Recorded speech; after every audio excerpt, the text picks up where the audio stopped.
छत्तीसगढ़ के पूर्व सीएम भूपेश बघेल के घर और उनके बेटे चैतन्य बघेल के ठिकाने पर ईडी ने छापेमारी की। यह कार्रवाई शराब घोटाले, कुल लेवी घोटाले और महादेव सट्टा ऐप से जुड़े मनी लॉन्ड्रिंग मामले में हुई।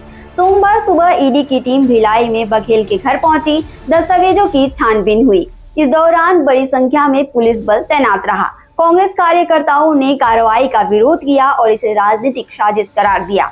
ईडी का दावा है कि बघेल सरकार के दौरान 2000 करोड़ से ज्यादा का शराब घोटाला हुआ, जबकि कोल और सट्टा ऐप से जुड़े करोड़ों के लेन देन के सबूत भी मिले हैं। उधर भूपेश बघेल के कार्यालय ने सोशल मीडिया पर लिखा कि 7 वर्षों से चले आ रहे झूठे केस को जब अदालत ने बर्खास्त कर दिया है, तो आज ईडी के मेहमानों ने पूर्व मुख्यमंत्री और कांग्रेस महासचिव भूपेश बघेल के भिलाई निवास में आज सुबह प्रवेश किया।